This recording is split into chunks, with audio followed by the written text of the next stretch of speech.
ఈరోజు మన గెస్ట్కి ఇంట్రొడక్షన్ అవసరం లేదు, డైరెక్ట్ టాపిక్ వెళ్ళిపోదాం. Hi Vishnu. Hi. First of all నాకు పెద్ద డౌట్ వచ్చింది ఇప్పుడు చూడంగానే, ఏంటి విష్ణు ఇంత హ్యాండ్సమ్గా ఉన్నాడు, సినిమాలో ఇంత బాగా కనబడే ఏంటి అని. అది కాంప్లిమెంట్గా తీసుకోవాలా, ఇన్సల్ట్గా తీసుకోవాలా అర్థం కాదు. ఇప్పుడు మీలాగే చాలా మంది నన్ను అలా అడుగుతుంటారు ఎయిర్పోర్ట్స్లో ఫోటోలు తీసుకునేటప్పుడు, మీరు బయట చాలా బాగుంటారండి, ఈ సినిమాలో కన్నా బయట భలే బాగుంటారు అంటే ఏంటి సినిమాలో బాగుండన్నా అక్కడ బాగుండి ఎలాగున్నా కూడా అంటే వర్కౌట్ చేయడం వల్ల లేకపోతే హెయిర్ స్టైల్ ఇది ఏదో సంథింగ్ తేడా ఉంది. Last 1 year I'm trying to reinvent my self. Last 1 year కొంచెం కొత్తగా చేద్దాం, better body, better physique, all this కొంచెం బెటర్గా చేద్దాం అనే ఉద్దేశంతో I'm just improving my self. Really good, it's very good. Thank you. Okay, and direct topic వస్తే ఏంటి అంటే మనం మన సినిమాల గురించి తర్వాత మాట్లాడుకుందాం. ఏంటంటే విష్ణు కెరీర్ చూసుకుంటే ఒక ఫ్లో కనబడదు ఎందుకు సినిమాలలో. ఎప్పుడో సంవత్సరం కింద చేశారు, మళ్ళీ ఎప్పుడో మేము ఉన్నామని వస్తారు, మళ్ళీ గ్యాప్ వస్తుంది, మళ్ళీ ఎప్పుడో వస్తారు, ఇద్దరు బ్రదర్స్. ఏంటి ఆ రీజన్ ఏంటి? మనోజ్ గురించి నేను మాట్లాడలేను, కానీ నా గురించి చెప్పాలంటే ఇది నేను ఈ లాస్ట్ 1.5 yearగా నేను చెయ్యింది నా కాన్షియస్ డెసిషన్. ఆచార్ అమెరికా యాత్ర సినిమా షూటింగ్ జరిగేటప్పుడు డైరెక్టర్ నాగేశ్వర రెడ్డి గారు నాకు ముందు బిగినింగ్ ఒక కథ చెప్పారు. దాని తర్వాత మేము అందరం ఇక్కడి నుంచి అమెరికాకి వెళ్ళాం. అక్కడ సియాటిల్లో షూటింగ్ జరిగేటప్పుడు అక్కడ ఆయన్ని రూమ్కి పిలిచాను. ఆయన్ని కో డైరెక్టర్ స్వామి అని ఉన్నారు, ఆయన రూమ్కి పిలిచి చెప్పాను, మీరు షూట్ చేస్తున్నారు, సగం సినిమా అయిపోయింది, ఆపేసి మీరు కరెక్ట్గా చేసుకుంటే ఇది నాకు చెప్పిన కథ ఒకటి, జరిగేది ఒకటి, ఈ సినిమా డిజాస్టర్ అవుద్ది అన్న. ఇది ఆచార్యం అమెరికా షూటింగ్ మధ్యలో ఆపేసాను అక్కడ షూటింగ్ ఒకరోజు. ఆయన అనుకుని అలా కాదు బాబు, ఇది కాదు బాబు, నేను కరెక్ట్ చేస్తాను అది ఇదన్న. సినిమా రష్ చూసాం, రష్ చూసిన ఈ సినిమా ఆడదాను, మీరు రీఎడిట్ చేయాలి, కనీసం ఒక 4-5 రోజులు షూటింగ్ చేయాలి, చాలా బ్యాడ్గా వచ్చింది, నా మాటనండి అని చెప్పాను. ఆఖరికి ఆ సినిమాకి బిగినింగ్ ఒక బ్యాక్గ్రౌండ్ స్కోర్ చేశారు, అది నచ్చలా నాకు. నేను మళ్ళీ నా సొంతగా డబ్బులు ఇచ్చి తమన్ని రిక్వెస్ట్ చేసుకొని తమన్ని మళ్ళీ మొత్తం రీరికార్డింగ్ చేయమన్నా.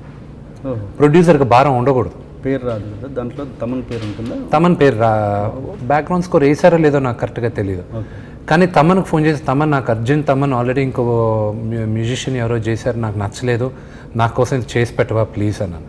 అలాగే బ్రదర్ తలేవా, నేను చేసి పెడతాను, నువ్వు పంపించు, నీకు లేనిదా అది ఇది అన్నాడు. And I thank Thaman for that. Thaman చేశాడు, అంతా చేశాడు. దాని తర్వాత నేను సినిమా చూశాను, వాళ్ళు ఎడిట్ చేస్తానని సినిమా చూశాను, అర్థమైపోయింది వీళ్ళ ఒక్క ఇన్పుట్ తీసుకోలేదని. సో నేను చెప్పాను, సరే ఇన్పుట్ వాళ్ళు తీసుకోలేదు, తమన్ రీరికార్డింగ్ తీసుకున్నారు, కానీ ఎడిట్ ఏమంటే కొంచెం చెయ్యాలి అది ఇది అనే ఉద్దేశం ఏది తీసుకోలేదు. నేను ఆఖరికి చెప్పాను, మీరు లాస్ట్లో ఒక సాంగ్ షూట్ చేయాలనుకుంటున్నారు, దానికి ఒక 60-70 లక్షలు అవుతుంది, అనవసరం సినిమాలో పెట్టరు, మీరు లెంత్ ఎక్కువ అయిపోయింది సినిమా, జనాలు ఇప్పుడు 3 పాటల కన్నా ఎక్స్పెక్ట్ చేయట్లేదు అన్న. లేదు బాబు, నా మాట నుండి చేయను అన్న. ఆయనతో ఆల్రెడీ నాకు 2 సినిమాలు సక్సెస్ఫుల్ సినిమాలు ఉన్నాయి. సో ఇది దేనికైనా రెడీ, ఈడో రకం ఆడో రకం. సరే ఆయనకి రెస్పెక్ట్ ఇవ్వాలి కదా అనే ఉద్దేశంతో చేశాను. ఆఖరికి సినిమాలో చూస్తే మీరు ఆ సాంగ్ కూడా ఎడిట్ చేశారు, ఎవరూ అన్నట్టు కాదు కదా. సో ఎప్పుడు ఆ సినిమా ఆడలేదు, మళ్ళీ ఆయన ఫోన్ చేసి, మీ జడ్జ్మెంట్ కరెక్ట్ బాబు, నేను ఫ్లాప్ ఇచ్చాను అది. నేను మీరు బాగానే ఉంటారు డైరెక్టర్ గారు, డైరెక్టర్ అని ఆయన క్రియేటర్స్, వాళ్ళు ఒక డైరెక్టర్ అని అతను నాలాంటి ఒక 10 మంది హీరోలని తయారు చేయగలరు, లేకపోతే నాలాంటి హీరోకి ఒక కెరియర్ మార్పించి హిట్ కూడా ఇవ్వగలరు. బట్ ఒక యాక్టరు పర్ఫామ్ చేయగలను, కానీ నా డైరెక్టర్ని పైన డిపెండ్ అవ్వాలి. 50% everything, 50% is a directors talent. మిగతా 50%లో ఒక యాక్టర్ టాలెంట్, మ్యూజిషియన్ టాలెంట్, ఆ టాలెంట్, ఈ టాలెంట్, రైటర్ టాలెంట్, ఒక 50% ఒక బేసిక్ స్టోరీని కూడా ఎక్స్ట్రాడినరీగా చూపించేది is a director, and he's the captain. మేమందరం వాళ్ళ తర్వాతే, డైరెక్టర్ తర్వాతే మేమందరం యాక్టర్స్గా. సో అది నేను వన్స్ ఆ సినిమా ఆడకపోయేసరికి I knew the judgement. And I was like, ఎందుకు హడావిడిపడి చేయాలి, జనాలని కానీ వెంటనే చేయకపోతే ఎవరూ తిట్టరు, అదే బ్యాడ్ సినిమా ఇచ్చానంటే తిడతారు. సో ఎందుకు టైం తీసుకొని reinvent your self and come back.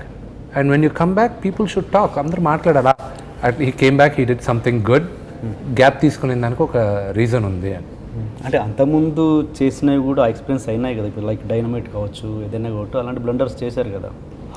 Dynamite నేను చేసిన ఒకే ఒక బ్లండర్ ఏంటంటే నాకు నచ్చి ఆ సినిమా చేశాను, నాకు నెప్పిన సినిమా కాదు అది. ఓకే. అది జనాలకి నన్ను ఎలా చూడాలనుకుంటున్నారో అలా చేయాలి సినిమాని. సో నాకు నచ్చిన చొక్కా కాదు, నాకు నప్పిన చొక్కా వేసుకోవాలని. ఫైనల్ జనాలు కూడా నచ్చలేదు కదా మరి? జనాలకు నచ్చలేదు, దట్స్ ద థింగ్. నాకు నచ్చింది కానీ జనాలకు నచ్చలా. బట్ దట్స్ దానికోసం నేను ఏదో ఒక ఐఫోన్లో ఒక సినిమా తీసుకొని నా ఇంట్లో పెట్టుకోవచ్చు, అంతేగాని అన్ని కోట్ల రూపాయలు తీసి నేను ఆడుకోకూడదుగా.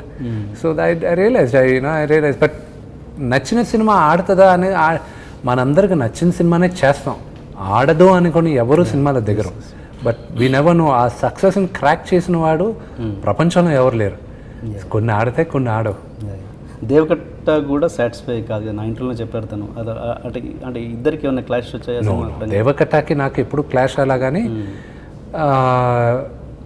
దేవకట్టాస్ probably he's an original director, he's not a remake director. కొంతమంది రీమేక్స్ చాలా బ్రహ్మాండంగా తీస్తారు. ఫర్ ఎగ్జాంపుల్ బి గోపాల్ గారు ఉన్నారు, వినాయక్ గారు ఉన్నారు. బి గోపాల్ గారు అసెంబ్లీ రౌడీ దద్దరెళ్ళిపోయే హిట్, అది పాత్ బ్రేకింగ్, ఆ రోజుల్లో రికార్డ్ బ్రేకింగ్ హిట్, అది రికార్డ్స్ సృష్టించింది. అది అప్పుడే నాన్నగారి కలెక్షన్ కింగ్ అని పేరు కూడా వచ్చింది. దాని తర్వాత అదే బి గోపాల్ గారు అడవిలో అన్న ఒక సినిమా తీశారు, అది పెద్దరాయుడిని నైజాంలో మించింది తెలంగాణలో కలెక్షన్స్. దట్ వాజ్ ఈ రోజుకి ప్రో రేటా చేశారంటే that's the highest crosser of today's collections. ఆ టికెట్ రేట్స్ ఇవి ప్రోరేటా చేశారండి.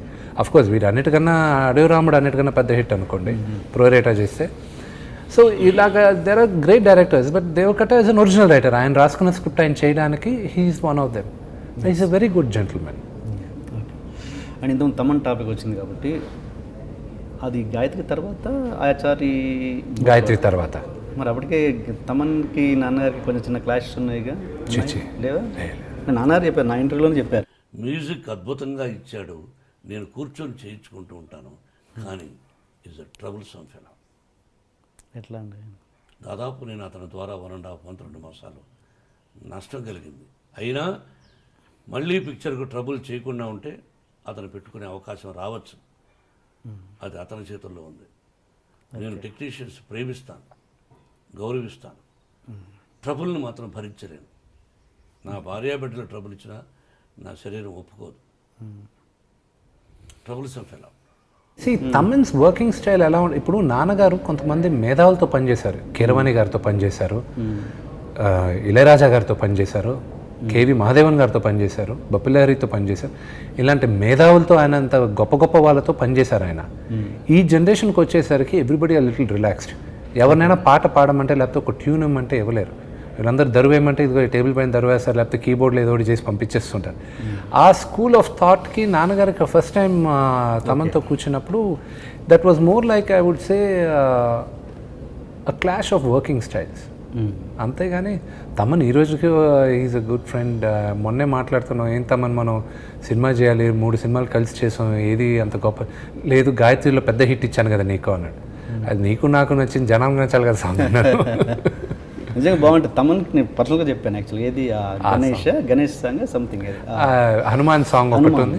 దాని తర్వాత నాకు ఫేవరెట్ సాంగ్ ఆ సినిమాలో వచ్చి ఫ్లాష్ బ్యాక్లో నాకు శ్రేయాకి ఒక సాంగ్ ఉంటుంది. That song is. అండ్ ఇంకోటి, నాన్నగారి సినిమా కెరీర్ గురించి మాట్లాడుతున్నాను నేను, బిజినెస్ కాదు. సినిమా కెరియర్ని కంటిన్యూ చేయడంలో మీ ముగ్గురు సక్సెస్ అయ్యారా? అది కాలం నిర్ణయిస్తుంది. నేను వాళ్ళిద్దరి గురించి మాట్లాడినా, వాళ్ళు ఆ క్వశ్చన్కి వాళ్ళు ఆన్సర్ చేయాలి.